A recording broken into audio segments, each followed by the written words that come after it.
Welcome to the CMHT Induction Podcast. My name is Dr. Hassan Mallick. I'm a registrar working at CNWL. Uh, this is an induction QI, so I'm hoping that you, the listener, can understand a bit more about how the CMHT in general, but the North Kensington CMHT in particular, works. I think in the CMHT, a team is important, and the best way to work with a team is to understand what each person does. And there are a lot of terms that you'll come across. You'll come across things like employment support, community psychiatric nurses, social workers, and today's episode, which is Community Navigator. So my colleague is here, who's very kindly taken out their time. You want to say hi, Suad? Hi, my name is Suad Yusuf. I'm a community navigator for the North Kensington CMHT. So my role is as a community navigator, I provide advice and practical support with a range of issues such as benefits, the cost of living crisis, debt, housing, and access to health and social care services. We provide patients with access to specialist advice and long-term support where required. We're a short-term service and we provide 1 to 8 sessions depending on service users' needs. So Swat, part of the CMHT is working with multiple professionals, and I think it's important to kind of keep track of referrals as well. So how would I, let's just take myself like a doctor as an example, how would I go about telling you about a service user I think who might benefit from a community navigator? I think the first thing you can do is you could drop me an email or we can talk within the hub. And then you could tell me kind of what support that service user needs, and then I can tell you if it's appropriate, and I would ask you to drop a referral on System 1. So each hub has a community navigator referral list on System 1, and you just add a client's name and leave a note for the referral.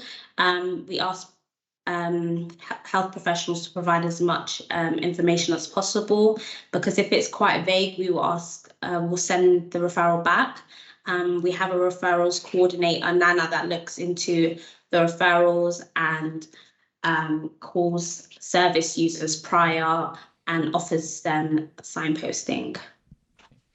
And how big is your team? So Nana, the coordinator, yourself, anyone else? So we're based in all 4 hubs in RBKC. So we have in QPP, so Queen Parks and Paddington, we have Megan. She's our senior community navigator. And then we have Will in the South Kensington CMHT. We have Helen in Brompton CMHT. And then we have me and Terry in the North Kensington CMHT. When you said RBKC, just for the listener who doesn't know, that's Royal Borough of Kensington and Chelsea. So, Yes. So all of these, so yourself and Terry, you just cover RBKC? We just cover North Kensington. So I'm the Neo Health PCN, and Terry works for West Hill. And then my other colleagues, they're based in South Kensington, Brompton, and Queen Parks and Paddington, which all fall under Royal Borough, Kensington and Chelsea. Okay, which in turn, and we are also part of like CNWL, obviously the trust which works there. Yes. I think for me, most of the patients during my time with the North Kensington CMHT was more about literally what the job says, like navigating the system. I mean, even for me, for someone who isn't like born and raised in the UK, so I'm not really sure what benefits different service users have. For example, someone who's already has anxiety, or someone who already has schizophrenia or some kind of cognitive difficulty. It's difficult to understand what forms to fill, where to go, what access you have. So are those the kind of things that you help someone with? Yeah, so basically most clinical professionals within that community mental health teams, they do what we do anyways on a daily basis. But I think the purpose of our role came about as you guys don't have the capacity to focus on applications, referrals, letters, supporting documents. So it's to take that burden off. But we do collaborate with you guys a lot on those things. Most benefits or organizations need kind of letters from like clinicians or higher people up in their care. So it's not a matter of, no one really off the bat knows kind of what supports are out there. I think a lot of things are changing. It's all about educating yourselves. We go to like weekly trainings, seminars, and there's like leaflets going around regularly to just let people know what's going on in the local community, what is available for people on a low income, that are homeless or that are socially isolated, a lot of different things. And which professionals you say you work with most? For example, let's see, for doctors, the classic is nurses. You will always imagine that a doctor does need to work with nurses. They can't do it alone. So are there some specific professionals that you work more closely with than others? It depends on each like service users care is different. So like majority of my service users are care managed. So you work with their care coordinator. If it's doing home visits, if it's doing grant applications, if they have a psychiatrist in their care, if they have a social worker, it's really different.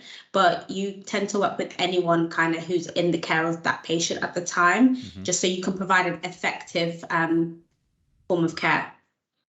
I think just for the sake of this podcast, just for our learning, I'll give you some examples of people I've referred to you, and then maybe we can talk about whether that was appropriate or what you would have wanted. So I think one of the common themes we worked on was someone who wanted to change housing. And I think generally the work for me was generally to kind of write a letter of support. There are different services need some kind of overview from a psychiatrist, from a doctor, from a GP, that, okay, these are the mental health concern, these are their symptoms, quote unquote disabilities, which might help.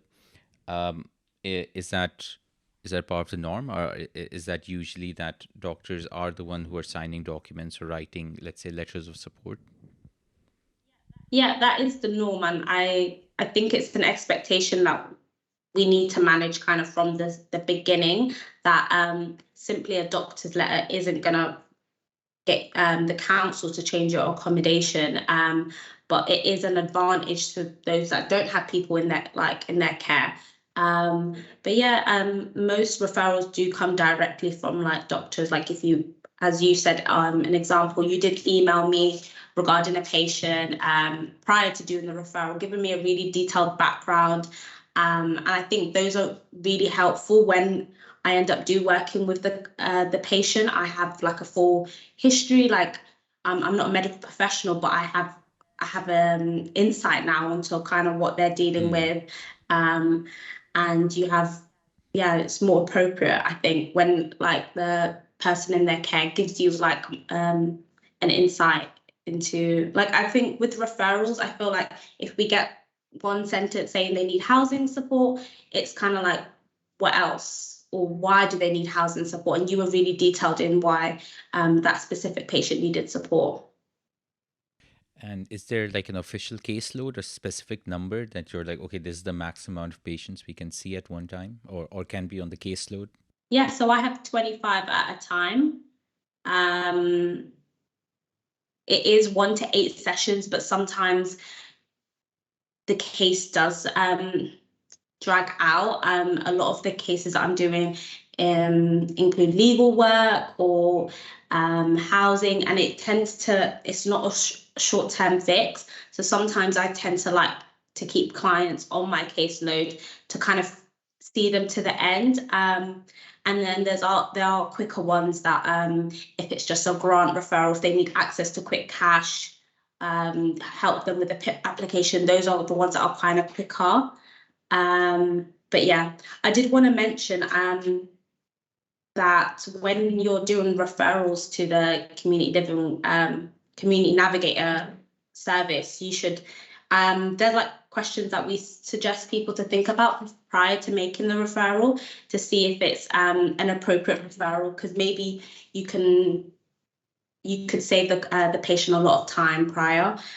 So we would say, like, do they need access to services and what support do they need? You need to ask yourself and consider if it's an appropriate referral prior.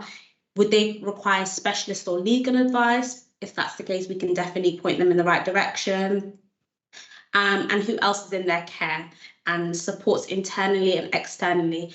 The main thing I run into is I feel like a referral will be made to me, but there's actually other people in their care that maybe a floating support worker or social prescriber that are actually duplicating the same work that I'm doing. So it's important to note that, is there other people in their care that can actually do what you're requesting me to do? Because then it will save a lot of time and ensure like a smooth running of the service. Yeah. So I think just a couple of things. You used a few terms, and I'm hoping you can just kind of explain a little bit for someone who doesn't know. So there are three terms in total. One is floating support worker. Yeah. The other is social prescription or social prescriber. Yeah. And the last is community living well. So just what your understanding is, do you want to start with maybe community living well? So Community Living Well is the organisation within Kensington and Chelsea. So it directly works with employment services, navigators, the community mental health hubs.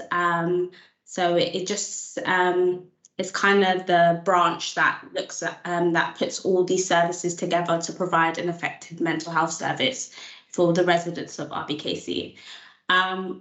With floating support, that's just basically a term where you have a support worker in the local community that can maybe visit you in your home, in the local community, in a cafe. Okay. You just have more access to. So that's very similar to what like community navigators do. They can provide like they can do grant applications for you. They can do housing applications. So we tend to duplicate a lot of the same work, and also social prescribers are very similar. They're based in the GPs, and they help with like practical support as well. So they tend to help with like benefits, housing, debt. So they're all kind of the same roles, but they're placed in different areas. So it's important that we're not abusing the services and patients don't have all three people in their care, because it's counterproductive. Yeah, I think the vibe or the overall view I'm getting is that there are certain decisions that are made. For example, okay, this person, let's say, needs to fill out a PIP application, a personal independence payment application, but and they're eligible for it. I wrote a letter, etc. But then they actually literally have to apply. They have to let the powers that be know. They have to fill out the form. So the pragmatic, practical aspects of it is what yourself or social prescribers, etc., they can help with. Yeah, it's very kind of difficult, I think, to actually do like a PIP application if someone who is has severe injury in mental health and is maybe someone that's extremely anxious. It's a very long document. It might be triggering. It asks you to break down how your condition affects you on a daily basis. So it's very understandable that service users seek help to write out these applications. Yeah, I think even for me, like filling out forms, I almost didn't go to med school because the forms were so many. But my sister helped me out with it, so I'm grateful. I can understand the fear of forms, so you don't have to have a mental illness to need support, I think. Yeah. So we've talked a bit about just the general referral process and how referrals come to you and what kind of things you help out with. What is an example of what you don't do, or maybe what was an example of a poor referral to you that, okay, this is not what I'm here for? So there's many different things. Specifically, if a patient or service user is already on the housing register and they have the capacity to bid, we're not able to support them moving forward. If they're seeking social housing transfer due to antisocial behaviour or issues with neighbours, there's already services available with within the council. If they're working with floating support services, as I've mentioned earlier, or in the private renting sector and looking for cheaper properties. On our referrals, we state that we're not a crisis service, so we're not available. So if a client calls, we don't have to call back in that same day. Appointments are set prior. We're not a form filling service, so appointments on an appointment accompany service. So a lot of service users ask us to accompany them to GP appointments or pharmacies to collect medication. That's not what we're able to do. We cannot provide legal or specialist advice. We can help with referrals and engagement with appropriate services where needed. So if a client is going through legal troubles, we don't have the capacity to provide specialist advice. We can facilitate it, but we're not qualified to provide that. And then we can only work with clients allocated on our caseload, so we can't mix clients across other community navigators. Just the first part, you said something about being on a housing list. Can you just clarify? Housing register. Housing register, what is that? So a housing register is someone that's already been allocated or granted duty. So if, in this borough, if a service user does a homelessness application, they have a set amount of days to assess the application and determine whether they grant them duty. So once they've granted them duty, they're provided an amount of points based on eligibility. So if you're a single male, you'll be allocated 100 points. So you're only eligible for a studio flat because you're a single male. So you're already on the register, you have the ability to bid. We can't interfere with that. We can't look into getting you more priority because more points for a single male would be extenuating circumstances. So you would have to say that you need to be in a more spacious flat. You need 1 bedroom, X, Y, and Z, Y, your medical reasons say so. We can't do that because you're already kind of at the end, so we can't start from the beginning. Yeah, and you mentioned that allocation of duty. What do you mean by duty?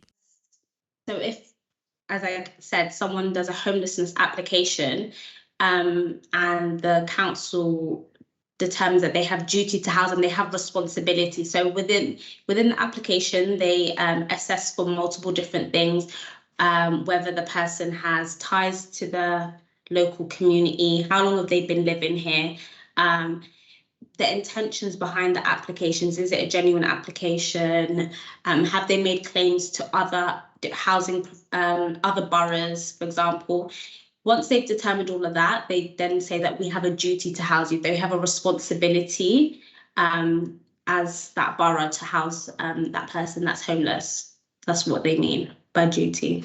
So tell me, what's like an average day like for you? Is it mostly, for example, dealing with service users? Is it more paperwork? Can you walk me through like a day for you? So I would plan my days. So I do 3 days in and 2 days from home. So those 3 days, it depends if I have appointments booked in, but I tend to do maximum 2 a day just to give me enough time to do effective notes, note keeping. If I have an assessment that day, then that would be more of a busier day because you take a longer time to go through a service user's history. You go through different areas. So maybe a referral will say just housing, but I have a responsibility to ask if they're able to manage their current income. Are they maximising it? Do they have enough money to live on? That might open another area for me to work on. So after that appointment, I would write up my System 1 notes, my assessment notes, and then I will, depends if the patient says something about they don't have enough money till the end of the month, I'll do a referral for a cash grant. So it's within RBKC, they have an organisation called Nucleus that provide local residents with access to quick cash. So you can do They can get a minimum of £80 to £150. I think it's 2 times every 6 months. So you just have to do a referral, explain what their current income is, that they're on a low income and they just need access to quick money. And then they give them like contactless details to go to a specific ATM. And then they put in a code and they're able to access that money. So I would tend to do that straight after the appointment, and then give the service user a call the next day to let them know that they can access the money. Anything else on a busy day? We have a lot of trainings.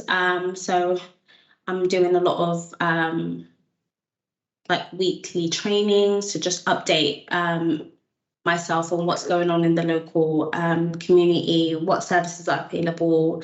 And it's all about networking with other services in RBKC. We go to a lot of seminars, and then a lot of the organizations. It's good to network because then I have direct emails, and if I'm skipping like the referral process, I'm able to email someone directly and have so I'm providing a more of an effective service. So that's kind of what my day looks like. One of the things that I noticed when I moved to London was that services pop up and they also finish. So sometimes some services, they're there for a year or 2 years and then the grant finishes. Sometimes they're renewed, sometimes they're not. Yeah. So kind of understanding what is available and what is not is a dynamic process. So it makes sense that Constantly changing. Yeah. So that's about all the time we have today. I just want to say thank you, Suad, for sharing your time and expertise with us today. Thank you, Dr. Mallick, and thank you for everyone that's listening. I hope you enjoy your time at CMHT.